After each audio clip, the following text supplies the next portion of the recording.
நேத்து வர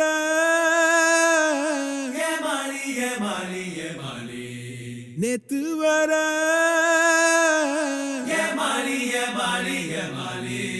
இன்று முதல் போராளி போராளி போராளி போராளி போராளி போராளி இன்று முதல் போராளி போராளி போராளி போராளி போராளி போராளி போராளி போராளி போராளி போராளி போராளி போராளி போராளி போராளி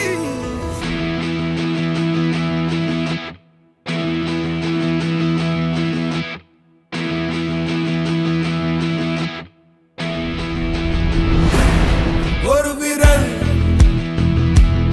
புரட்சியே இருக்குதா உணர்ச்சியே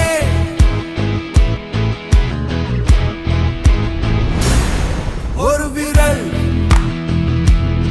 புரட்சியே இருக்குதா உணர்ச்சியே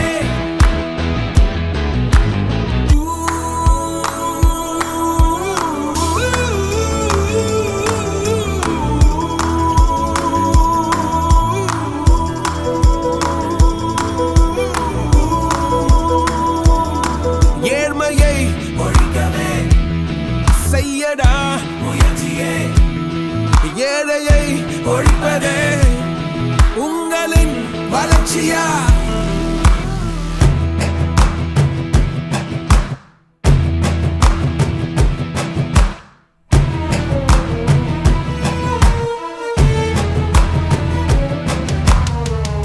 திருப்பி அடிக்க இருக்கு நெருப்பு விரலின் நுனியில் விழட்டும் கருப்பு.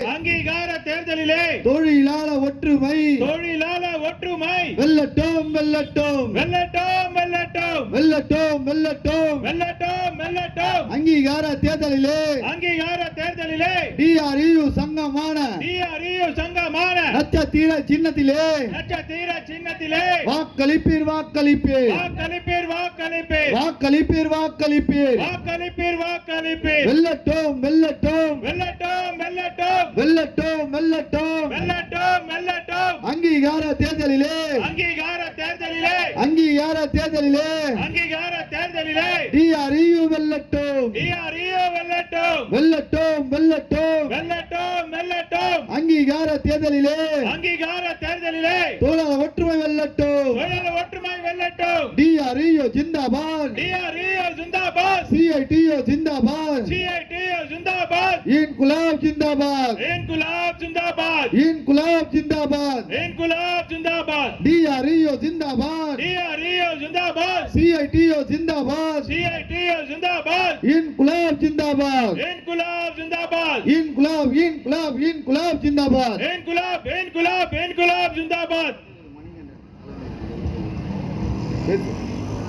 இந்த கூட்டத்திற்கு திரு ஏடிஎஸ் அவர்கள் மணிகண்டன் அவர்கள் கூட்டத்தை துவக்கி வைப்பார், தலைமையேற்று நடத்தி வைப்பார். அன்பார்ந்த லோக்கல் பணிமனை தொழிலாளர் தோழர்களே மற்றும் டிஆர் தொழில் உங்கள் அனைவருக்கும் மதிய நேர புரட்சிகரமான வணக்கத்தையும் வாழ்த்துக்களையும் தெரிவித்துக் கொண்டு இன்றைய தினம் ரகசிய வாக்கெடுப்பு தேர்தல் டிஆர்யூக்கு வாக்கு சேகரிக்க டிஆர்யூவின் கௌரவ தலைவரும் முன்னாள் ராஜ்யசபா எம்பியுமான எங்களுடைய பாசத்துக்கு மீறிய தோழர் TK ரங்கராஜன் அவர்கள் வருகை தந்துள்ளார். அதேபோல் டிஆர்யூடைய பொதுச் செயலாளர் தோழர் ஹரிலால் அவர்கள் வருகை தந்துள்ளார். தலைவர்கள் டிஆர்யூ தொழிலாளரிடம் வாக்கு சேகரிக்க வந்துள்ளார்கள். தொழிலாளர் தோழர்களே மற்றும் ஆபீஸில் பணிபுரியும் தொழிலாளர் தோழர்களே, நீங்கள் அனைவரும் இந்த கூட்டத்தில் கலந்து கொள்ள வேண்டும் என்று அன்புடன் அழைக்கின்றோம். இந்த தேர்தல் என்பது ஏதோ சாதாரணமாக வந்ததல்ல. சட்டமன்ற தேர்தலோ பாராளுமன்ற தேர்தலோ 5 ஆண்டுகளுக்கு ஒரு முறை நடைபெறுகிறது. மற்ற அனைத்து துறைகளிலும் தேர்தல் என்பது இருந்தால் அங்கே எல்லாம் 5 ஆண்டுகளுக்கு ஒரு முறை தேர்தல் நடைபெறுகிறது. ஆனால் ரயில்வே தொழிற்சங்க வரலாற்றிலே 2007 முதல் முறையாக தேர்தல் என்பது நடைபெற்றது. அதற்கு பிறகு டிஆர்யூ எஸ்ஆர்எம் அங்கீகார சங்கமாக மாறியது.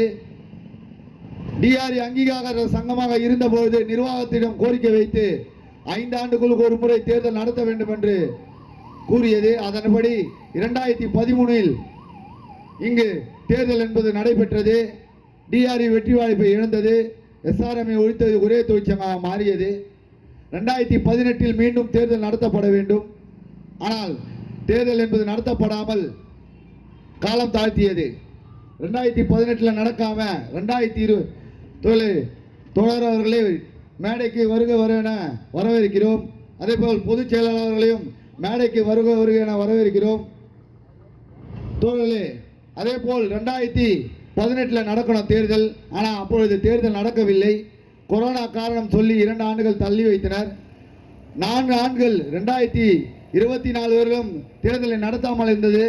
டிஆர்யூ 2019 வழக்கு தொடுத்து இந்த ஜனநாயக தேர்தலை நடத்த வேண்டும் என்று கோரிக்கை விடுத்து 2024 தேர்தல் என்பது இப்பொழுது தொழிலாளர் கையிலே ஒரு விரல் புரட்சியாக ஜனநாயகத்தை கொடுத்துள்ளோம். இன்றைய தினம் தெற்கு ரயில்வே ஒரு தேர்தல் ஜுரத்தோடு ஒரு பிரம்மாண்டமான பிரச்சாரத்திலே டிஆர்இ தோழர்கள் ஈடுபட்டு கொண்டிருக்கின்றனர். டிஆர்இ வெற்றி என்பது தொழிலாளர் வெற்றி. டிஆர்இ வெற்றி என்பது தொழிலாளருடைய வெற்றி. அது ஏதோ தனிநபர் வெற்றி அல்ல. டிஆர்இ வெற்றி பெற்றால் தொழிலாளருக்கு நன்மைகள் நடக்கும். அப்படிப்பட்ட தொழிற்சங்கத்திற்கு வாக்கு சேகரிக்க வருகை தந்திருக்கும் எங்களுடைய பொதுச் செயலாளர் தோழர் அரிலால் அவர்களை சிறப்புரை ஆற்றும்படி அன்புடன் கேட்டுக்கொள்கிறோம்.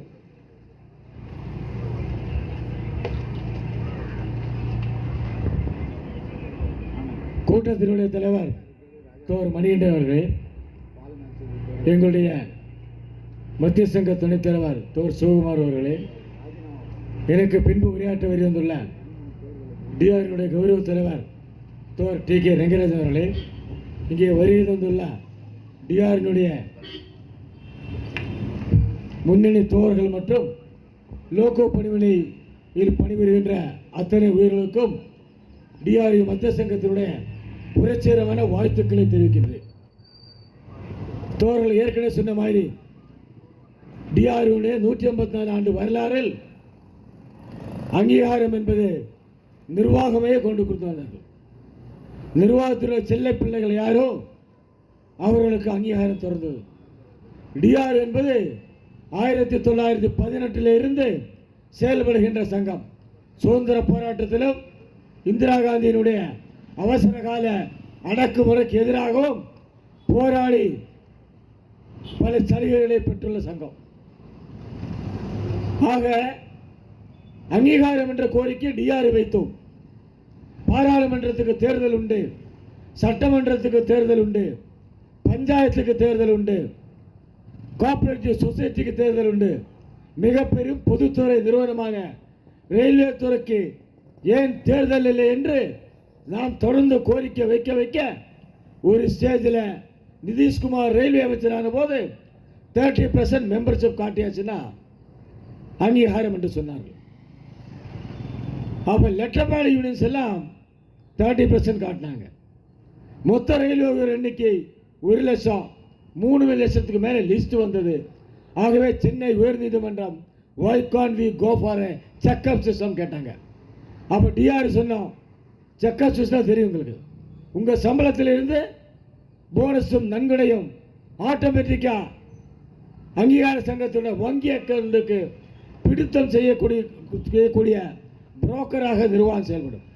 ஆகவே டிஆர்யூ கூடாது என்று வழக்கை தொடுத்து உச்சநீதிமன்றம் வரை சென்றுதான் அங்கீகார தேர்தலை பெற்று தந்துள்ளோம். பிறகு 2013 தேர்தல் 19 தேர்தல் நடத்தாமல் தள்ளிட்டே இருந்தாங்க. திரும்பவும் டெல்லி உயர்நீதிமன்றத்தை அணுகிறோம். கேஸ் கொடுத்த பிறகும் பாராளுமன்ற எலெக்ஷனு, சட்டமன்ற எலெக்ஷனு, தீபாவளி பூஜை என்று காலம் கடத்திட்டு வந்தாங்க. ஒரு ஸ்டேஜில் நீதிமன்றமே அவமதிப்பு வழக்கு தொடுக்கக்கூடிய ஒரு ஸ்டேஜில் Tushar Mehta solicitor general of India அவர் மன்னிப்பு கேட்டு 15 நாள் கால அவகாசத்தை கேட்டாங்க. அதன் பிறகுதான் தேர்தல் என்பது வந்திருக்கு. ஆக இந்த ஜனநாயக உரிமையை பெற்றுத்தந்த சங்கம் டிஆர்யு. இங்க இருக்கக்கூடிய பிரச்சனை என்னங்க? பயோமெட்ரிக், 4 வேளை பயோமெட்ரிக். அருகாமையில் இருக்கக்கூடிய ஐசிஎஃப் துறைக்கு 1 வேளை பயோமெட்ரிக். ஆக இந்த லோகோ எம்ப்ளாயிஸை எல்கேஜி ஸ்டூடெண்ட்ஸை மாதிரி ரயில்வே நிர்வாகம் ட்ரீட் பண்றாங்க. அதற்கு துணையாக போனது அங்கீகார சங்கம். அந்த அக்ரிமெண்டின் அடிப்படையில் தான் இதை அமல்படுத்திட்டு இருக்காங்க. ஆக டிஆர்யு உங்களுக்கு தெரிகின்ற வாக்குறுதி என்னவென்று சொன்னால், டிஆர்யு அங்கீகார சங்கமாக மாறுகிற போது பெர்மனன்ட் நெகோசியேஷன் மெஷினரி போன்ற அமைப்புக்குள் இந்த கோரிக்கைகளை வைத்து இதை முறியடிப்போம் என்ற உறுதியை உங்களுக்கு இருக்கிறேன். அடுத்த இன்சென்டிவ், இங்க ஆள் ஒரு பக்கம் குறைந்து கொண்டே வருது. ஒவ்வொரு ஆண்டும் சரண்டருக்கு 3% சரண்டர் யார் கையெழுத்து போட்டாங்க? ரெகக்னைசேஷன் கையெழுத்து போட்டுதான் அதை அமல்படுத்துகிறார்கள். அப்ப ஆள் குறையுது, ஆனால் வேலை பளு என்பது அதிகமாகிக் கொண்டே போகுது. ஸோ உற்பத்தி திறன் பெருமளவுக்கு மேலே போகுது. ஆக ஆட்டோமேட்டிக்காக இன்சென்டிவ் என்பது உயரணும். ஆனால் 49.5க்கு மேலே இன்சென்டிவ் உயர மாட்டேங்குது. பக்கத்தில் ஐசிஎஃப்ல உற்பத்தி துறை 70% இன்சென்டிவ் இருக்கு. ஆக இந்த இன்சென்டிவ்காகவும் டிஆர்யு அங்கீகார சங்கம் ஆகிற போது தொடர்ந்து போராடும். ஏற்கனவே இன்சென்டிவ் போனஸுக்காக ஜாயிண்ட் ஆபீஸ் முன்னால் ஒரு மாபெரும் கண்டன ஆர்ப்பாட்டத்தை நடத்துகிறோம். அதற்கு பிறகு நாங்கள் ரயில்வே வாரியத்துக்கு போகிற போது அடிஷனல் மெம்பர் மெக்கானிக்கல் எங்களை பார்த்து கேட்டாங்க, why are you having such a struggle, heroic struggle? We said the present recognized unions are not asking that demand, so we are forced to do that. அதான் டிஆர்னுடைய குணம். TR தொடர்ந்து போராடும். இன்னைக்கு நாம் அனுபவிக்கக்கூடிய சலுகைகள் அது எதுவாக இருந்தாலும் அது டிஆர் பெற்று தந்த சலுகை தான். ஒரு சங்கம் சொல்லுவாங்க, சம்பள கமிஷனுக்கு நாங்கள் தான் தந்தை என்பாங்க. தந்தையும் இல்லை, மொந்தையும் இல்லை. 1946ஆம் ஆண்டு முதல் சம்பள கமிஷனுக்கு என்ற கோரிக்கைக்காக வேலை நிறுத்த போராட்டத்தை நடத்தி 5 தோழர்கள் பிரிட்டிஷ் போலீஸினுடைய துப்பாக்கி சூட்டுக்கு இரையாகி அதன் பிறகுதான் சம்பள கமிஷன் வந்தது. அதன் பிறகு 5வது ஊதிய குழு, அன்னைக்கு 20% தான் ஊதிய உயர்வு. அதை 40% ஆக்க வேண்டும் என்று டிஆர்யு போராடி போது அன்னைக்கு இருக்கக்கூடிய அரசியல் சூழலில் இடதுசாரி எம்பிக்கள் அந்த கோரிக்கை வைத்து சிதம்பரம் இல்லாமலே அந்த அக்ரிமெண்ட்டை கொண்டு வந்தோம். அதுவே போனஸ், இன்னைக்கு போனஸ் அதே போனஸ் வாங்குறோம். 17,951. எத்தனை ஆண்டுகளாக? 14 ஆண்டுகளாக. போனஸ் 4 உயருதா? 4 உயர மாட்டேங்குது. போனஸ் என்ற கோரிக்கையும் முதலாக வைத்த டிஆர் தாங்க. 1966ஆம் ஆண்டு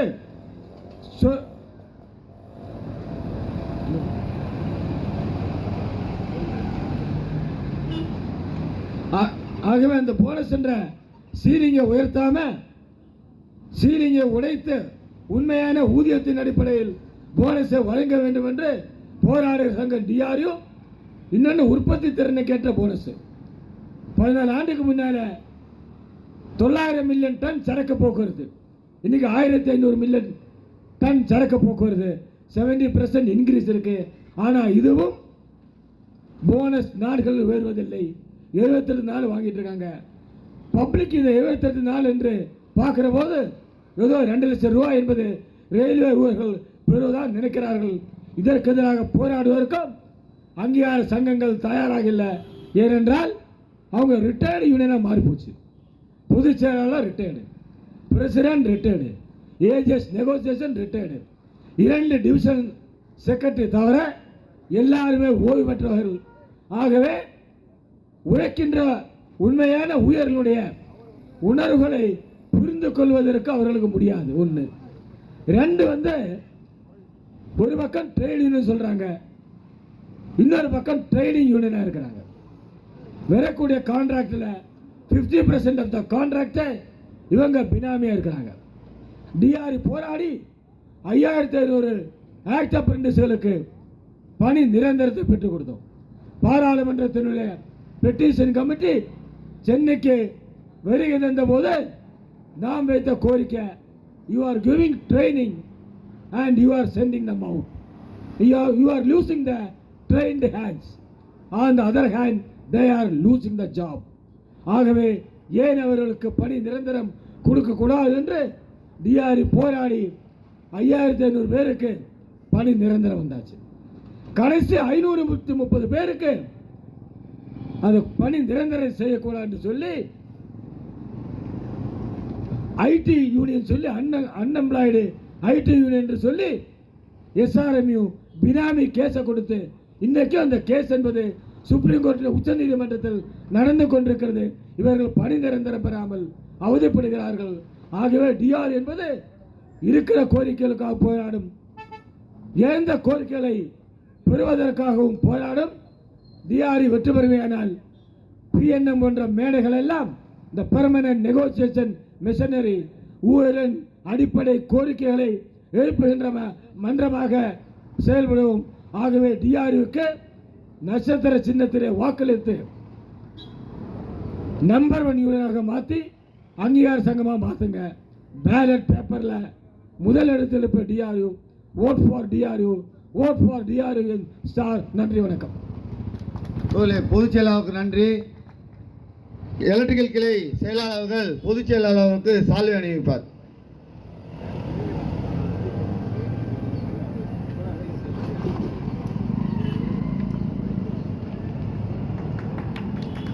அடுத்தபடியாக நம் ஆவலுடன் எதிர்பார்க்கும் நம்மளுடைய பாசத்திற்குரிய தோழர் அவர்கள் தோழர் TKR அவர்கள் இப்போது சிறப்புரையாற்றுவார். மெக்கானிக்கல் கிளை செயலாளர் அவர்கள் தோழர் அவர்களுக்கு சால்வை அணிவிப்பார்.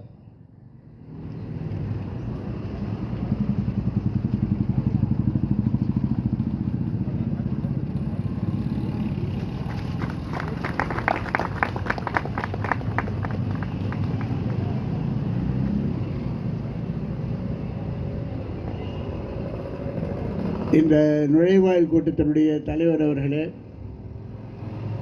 எனக்கு முன்னால் உரையாற்றி அமர்ந்திருக்கக்கூடிய டிஆர்யூனுடைய பொதுச் செயலாளர் அருமை தோழர் ஹரிலால் அவர்களே, இங்கே திரளாக கூடியிருக்கக்கூடிய தோழர்களே, இங்கே வந்திருக்கக்கூடிய சகோதரிகளே, உங்கள் அனைவருக்கும் என்னுடைய வணக்கத்தை நான் முதல் தெரிவித்துக் கொள்கின்றேன். டிஆர்யூவை இந்த தேர்தலில் ஆதரிக்கக்கூடிய பல்வேறு சங்கங்களையும் நான் உண்மையிலேயே பாராட்டுகின்றேன். நான் சென்ற இடங்களெல்லாம் பார்க்கக்கூடிய ஒன்று என்னவென்றால், ஒரு புதிய எழுச்சி ரயில்வே தொழிலாளி மத்தியில் வந்திருக்கிறது.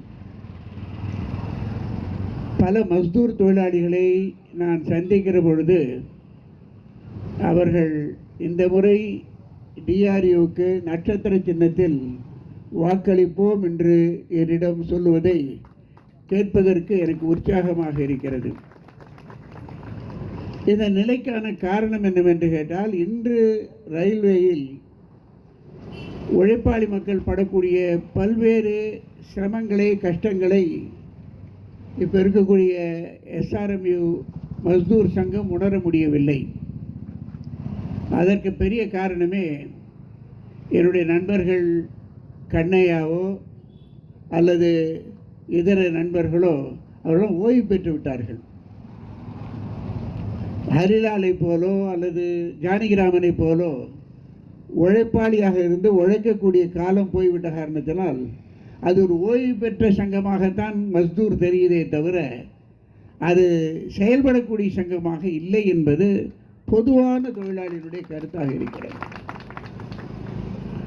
கடந்த தேர்தலிலே 2007 நடந்த தேர்தலில் நான் டிஆர்யூனுடைய தலைவராக இருந்தபோது இருந்த சூழ்நிலையே வேறு. நமக்கு அங்கீகாரமும் கிடைத்தது. அந்த அங்கீகாரத்தின் பொழுது நான் பார்த்த ஒரு முக்கியமான விஷயம், டிஆர்யூ தொழிலாளியினுடைய பாதுகாப்பை மட்டுமல்ல, ரயில்வேயினுடைய வளர்ச்சியும் சேர்ந்து கவலை கொள்ளக்கூடிய அமைப்பு இது. ரயில்வே பாதுகாக்கப்பட வேண்டும், ரயில்வே பொதுத்துறையிலேயே தொடர வேண்டும். இது அரசு துறையில் தொடர்வதன் மூலமாக ஏராளமான மக்கள் பயனடைகிறார்கள். இதை பற்றி ஒரு மிகப்பெரிய ரயில்வே கன்வென்ஷன் கமிட்டியிலே நான் உறுப்பினராக இருந்திருக்கிறேன். நான் நாடாளுமன்ற உறுப்பினராக இருந்த பொழுது ரயில்வே கன்வென்ஷன் கமிட்டி என்று ஒரு கமிட்டி இருக்கிறது. அந்த கமிட்டியிலே நான் ஒரு உறுப்பினர். அந்த கமிட்டியினுடைய செயல்பாடு என்னவென்று கேட்டால், ரயில்வேயை எப்படி கொஞ்சம் கொஞ்சமாக தனியார் மயமாக்குவது. ரயில்வேயினுடைய முதலாளி யார்? ரயில்வே போர்டு அல்ல. நீங்கள் ஒவ்வொரு ஆண்டும் ரயில்வேயில் வரக்கூடிய லாபத்திலிருந்து அல்லது ரயில்வேயில் வரக்கூடிய வருமானத்திலிருந்து முதலாளிக்கு ஒரு பங்கு கொடுக்க வேண்டியிருக்கு. அந்த முதலாளி யார் தெரியுங்களா? அந்த முதலாளி இந்திய நாட்டினுடைய ஜனாதிபதி. அந்த ஜனாதிபதிக்கு ரயில்வேயிலிருந்து எத்தனை சதவீதம் கொடுக்க வேண்டும் என்பதை அந்த ரயில்வே கன்வென்ஷன் கமிட்டி முடிவு செய்யும். இந்த ஆண்டு 3% கொடுக்கலாமா, 4% கொடுக்கலாமா என்று முடிவு செய்யக்கூடிய அந்த கன்வென்ஷன் கமிட்டி. அந்த கமிட்டியினுடைய செயல்பாடு என்பது கொஞ்சம் கொஞ்சமாக ரயில்வே துறையை எப்படி தனியார்மயமாக்குவது, அது ஒரு முக்கியமான பணி. பல இடங்களிலே கான்ட்ராக்டுக்கு எப்படி விடுவது, இதுதான் அதனுடைய முக்கியமான பணி. அந்த பணியை தடுத்து நிறுத்துவதற்கு அன்றைய நாடாளுமன்ற உறுப்பினர் என்பது மட்டுமல்லாமல் தட்சிண ரயில்வே யூனியனுடைய தலைவர் என்கிற முறையிலும் நான் ஆற்றிய பங்கை உங்களுடைய பார்வைக்கு வைப்பது என்பது என்னுடைய கடமை என்று நான் நினைக்கின்றேன். நான் சொல்லக்கூடிய விஷயங்கள் அத்தனையுமே ரயில்வே ரெக்கார்டில் பதிவாக இருக்கக்கூடிய விஷயங்கள். ஏதோ இந்த கூட்டத்திற்காக சொல்லுவதாக தயவுசெய்து யாரும் நினைக்க வேண்டாம். யாருக்காவது இது சந்தேகமாக இருந்தால் அந்த ரயில்வே கன்வென்ஷன் கமிட்டியினுடைய 2008 2020 வரை நடந்திருக்கக்கூடிய அந்த கமிட்டியில் நான் உறுப்பினராக இருந்த காலத்திலே நான் ஆற்றிய பல்வேறு ஆலோசனைகள் பதிவு செய்யப்பட்டிருக்கிறது. அதில் ஒன்று முக்கியமானது, இங்கே இருக்கக்கூடிய ஆஸ்பத்திரி, ரயில்வே ஆஸ்பத்திரி இந்தியா முழுவதும் இருக்கு. ரயில்வே ஆஸ்பத்திரி ரயில்வே தொழிலாளிகளுக்காக வெள்ளக்கார காலத்திலிருந்து அது செயல்படுகிறது. கன்வென்ஷன் கமிட்டியில் ரயில்வே போர்டு சார்பாக வந்த ஒரு முக்கியமான ஆலோசனை, இந்த ரயில்வே ஆஸ்பத்திரிகளை இந்தியா முழுவதும் இஎஸ்ஐயிடம் ஒப்படைப்பது. இஎஸ்ஐ கிட்ட போயாச்சுன்னு சொன்னால் அதுவும் மத்திய சர்க்காருடைய ஆஸ்பத்திரி தான், மருத்துவமனை தான். அந்த மருத்துவமனை கிட்ட ஒப்படைச்சிட்டா ரயில்வேயினுடைய பாரம் குறையும். இன்னைக்கு இந்த ரயில்வேயினுடைய மருத்துவமனை இருக்கிறது என்று சொன்னால் ரயில்வே கன்வென்ஷன் கமிட்டியில் நான் மட்டுமல்ல, அதனுடைய சேர்மனாக இருந்தவர் உள்பட என்னுடைய வாதத்தை கேட்டு ஏற்றுக்கொண்டதின் காரணமாகத்தான் இன்னைக்கு ஆஸ்பத்திரி இருக்கு. இப்போ அந்த ஆஸ்பத்திரி புதிதாக இருக்கிறது. ரயில்வேயில முக்கியமான பாதுகாப்பு இன்னைக்கு தேவை தொழிலாளிக்கு மட்டுமல்ல, தொழிலாளிகளுடைய பெண் தொழிலாளிகளுடைய பாதுகாப்பு. குறிப்பாக உங்களுடைய ஓப்பன் லைனில் இன்னைக்கு பெண்கள் வேலை செய்ய ஆரம்பிக்கிறாங்க. ஓப்பன் லைனில் பெண்கள் வேலை செய்கிற பொழுது, அந்த பணி செய்கிற பொழுது அவர்களுக்கு பாதுகாப்பு என்பதற்கான உத்தரவாதத்தை தட்சிண ரயில்வே எம்ப்ளாயீஸ் யூனியன் டிஆர்யூயும் நட்சத்திர சின்னமும் தான் செய்ய முடியுமே தவிர வேறு யாரும் செய்ய முடியாது. இது ஆண் தொழிலாளியும் தோழர் என்று பார்க்கிறது, பெண் தொழிலாளியும் முக்கியமான தோழர் என்று பார்க்கிறது. ஆகவே ஒன்றுபட்ட ரயில்வேயை பாதுகாப்பது, ரயில்வேயினுடைய சிறப்புத்தன்மையை பாதுகாப்பது என்று சொல்கிற பொழுது இங்கே வரக்கூடிய பல்வேறு பிரச்சனைகள், குறிப்பாக பீகாரிலிருந்தும் வடநாட்டிலிருந்தும் வந்திருக்கக்கூடிய தொழிலாளர்கள் நாம் போய் பீகாரில் வேலை செய்கிறோம். We work in Bihar, we work in Delhi, we work in Calcutta, we work in Mumbai. So just like that North Indian worker comes here and work. Their safety is our safety. தொழிலாளியினுடைய பாதுகாப்பு என்கிற பொழுது அவர் வடநாட்டு தொழிலாளியா, தென்னாட்டு தொழிலாளியா, மலையாளம் பேசுகிறாரா, ஹிந்தி பேசுகிறாரா என்பதல்ல நம்முடைய நோக்கம். அவர் தொழிலாளி, அவர் உழைக்கிறார். அவர் கருப்பா சிவப்பா, அவர் வடநாட்டுக்காரரா தென்னாட்டுக்காரரா, அவர் ஆணா பெண்ணா என்று பார்க்கக்கூடிய ஒரு அமைப்பு அல்ல தட்சிண ரயில்வே எம்ப்ளாயிஸ் யூனியன், செங்கொடி இயக்கம். இதனுடைய நட்சத்திரத்தின வெற்றி என்பது உங்களுடைய வெற்றி, உங்களுடைய குடும்பத்தினுடைய வெற்றி. இங்கே என்னிடம் வேலை பளுவை பற்றி சொன்னார்கள். எப்படி ஏசி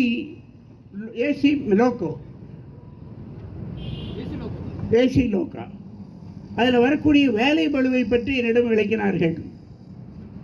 என்னுடைய வினாவெல்லாமே இவை எல்லாமே பேசாமலே அமலாகிறது. இதை பேசி அந்த தொழிலாளியினுடைய சிரமங்களை, கஷ்டங்களை, அவருக்கு வரக்கூடிய இந்த வேலை பளுக்களை புரிந்து கொண்டால் நிர்வாகத்திற்கு விவரம் புரியும். நான் மஸ்தூர் தலைவர்களை கேட்டுக்கொள்கிறேன், இன்று வரக்கூடிய பல வேலை பளுகள், இந்த வேலை பளுவினால் ஏற்படக்கூடிய அழுத்தங்கள், இவைகள் ஏன் தொழிலாளி மத்தியில் விவாதிப்பதில்லை? தொழிலாளி கேட்கணுமல்ல, நீ 6 மணி நேரம் வேலை செய்கிறத, 8 மணி நேரம் வேலை செய்கிறத, 12 மணி நேரம் வேலையை எப்படி 8 மணி நேரத்தில் முடிக்கிற, எப்படி 6 மணி நேரத்தில் முடிக்கிற? இந்த உழைப்பினுடைய தன்மை என்ன என்பதை எங்கேயாவது மஸ்தூர் தொழிலாளியினுடைய கூட்டங்களை போட்டு அவருடன் விவாதித்திருக்கிறார் என்றால் விவாதிக்கவே இல்லை. ஆனால் நிச்சயமாக நட்சத்திர சின்னம் 4ஆம் தேதி வாக்களித்து வெற்றி பெறும் என்று சொன்னால் தொழிலாளியினுடைய இந்த பிரச்சனைகளை, அது அந்த என்ன பஞ்ச் பண்ணுறது, பயோமெட்ரிக்கில் வரக்கூடிய பிரச்சனை உள்பட எல்லா பிரச்சனைகளையும் பேசுவதற்கான ஒரு வாய்ப்பை நீங்கள் எங்களுக்கு ஏற்படுத்தி கொடுக்க வேண்டும் என்று நான் கேட்டுக்கொள்கிறேன். நீங்கள் நீங்கள் எந்த சங்கமாகனாலும் இருக்கலாம், அந்த சங்கத்தில் நீங்கள் தொடரணும் என்று நினைக்கலாம். ஏன்னா நான் வந்து எங்கள் வேலைக்கு சேர்ந்த நாள்லேருந்து 30 வருஷமாக அதில் இருக்கிற மஸ்தூரில் 20 வருஷமாக நான் இந்த சங்கத்தில் இருக்கிறேன்னு சொல்லலாம். ஆனால் இந்த தேர்தலுடைய ஓட்டு என்பது, நட்சத்திரத்துக்கு ஓட்டு போட்டுவது என்பது உங்களுடைய எதிர்காலத்தை எந்த சங்கமாக இருந்தாலும், ஆணாக இருந்தாலும் பெண்ணாக இருந்தாலும், உள்ளூர்காரராக இருந்தாலும் வடநாட்டுக்காரராக இருந்தாலும், தொழிலாளி என்கிற முறையில் அவர் பாதுகாக்கக்கூடிய ஒரு அமைப்பாக தட்சிண ரயில்வே இருக்கும். இது அரசியல் கட்சிகளுக்கு அப்பாற்பட்டது.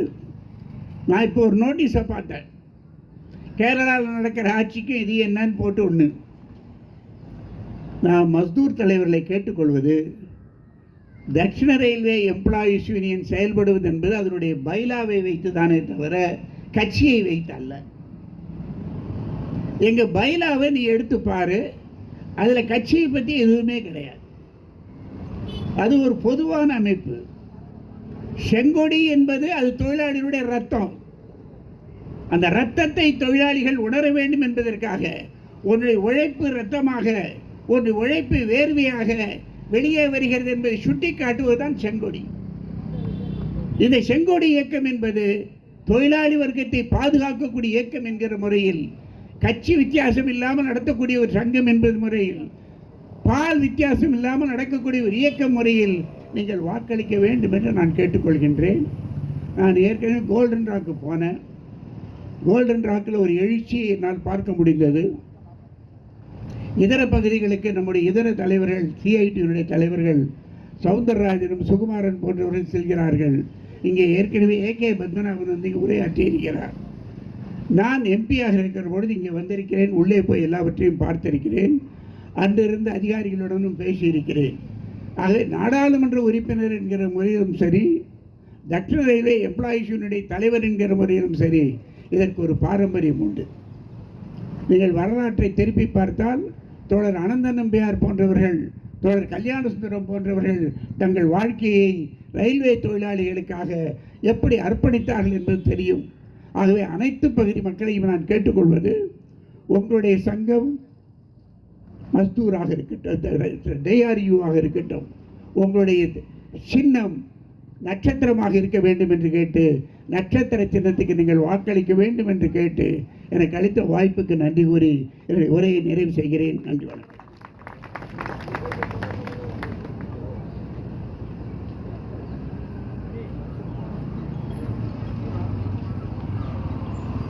இந்த கூட்டத்திற்கு வருகை தந்து தொழிலாளி மத்தியில் தேர்தலுடைய விஷயத்தை விலக்கி பேசிய தோழர் டி.கே. ரங்கராஜன் அவர்களுக்கும், இந்த கூட்டத்தில் தலைமை தாங்கி நடத்திய திரு மணிகண்டன் அவர்களுக்கும், இந்த டிஆர்இ சார்பாக வருகை தந்த திரு ஜிஎஸ் அரிலால் அவர்களுக்கும், இங்கே பெருந்திரளாக கலந்து கொண்ட தொழிலாளர் தோழர்களுக்கும், இங்கே இந்த கூட்டத்திற்கு வருகை தந்த அனைத்து தொழிற்சங்க தொழிலாளர் தோழர்களுக்கும் தோழிகளுக்கும் எங்கள் மனமார்ந்த நன்றியை தெரிவித்துக் கொள்கிறோம். தோழர், இப்போது தோழர்களே, இந்த ஜனநாயக போரிலே டிஆர்யூ நிச்சயமாக வெற்றி பெற வேண்டும்.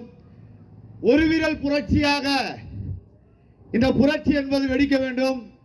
தெற்கு ரயில்வே முழுதும் டிஆர்யூ அலையாக உருவாகி கொண்டிருக்கிறது. அதனால் தயவு செய்து தோழர்களே, பார்க்கும் இடமெல்லாம், பார்க்கின்ற தொழிலாளிகள் எல்லாம் தெற்கு ரயில்வே முழுதும் உங்களுடைய நண்பர்கள், உறவினர்கள் யாராக இருந்தாலும் டிஆர்இக்கு நீங்கள் எல்லாம் வாக்கு கேட்க வேண்டும் என்று இந்த தருணத்தில் கூறிக்கொண்டு நன்றி உரையாக தோழர் மேரிகுமார் முடித்து வைப்பார். கலந்து கொண்ட அனைத்து தொழிலாளர் தோழர்களுக்கும், எங்களுக்கு பாதுகாப்பு வழங்கிய காவல்துறை அவர்களுக்கும் இந்த மனமார்ந்த நன்றியை தெரிவித்துக் கொள்கிறோம். டிஆர்இ சார்பாக என்பதை தெரிவித்துக் கொள்கிறோம். நன்றி. இத்துடன் கூட்டம் முடிகிறது. முழக்கமிடுவார். டிஆர்இ ஜிந்தாபாத், சிஐடியு ஜிந்தாபாத், இன்குலாப் ஜிந்தாபாத், வெல்லட்டும் வெல்லட்டும் வெல்லட்டும் வெல்லட்டும். அங்கீகார தேர்தலிலே தொழிலாளர் ஒற்றுமை வெல்லட்டும் வெல்லட்டும் வெல்லட்டும் வெல்லட்டும் வெல்லட்டும். அங்கீகார தேர்தலிலே டிஆர்இ சங்கமான நட்சத்திர சின்னத்திலே வாக்களிப்பு ஒழித்திடுவோம். ரெட் காய்ச்சலை ஒழித்திடுவோம். குண்டாயிஸ்தை ஒழித்திடுவோம். வெல்லட்டும் வெல்லட்டும். அங்கீகார தேர்தலிலே தொழிலாளர் ஒற்றுமை வெல்லட்டும். TRE zindabad, CITU zindabad, Inquilab zindabad,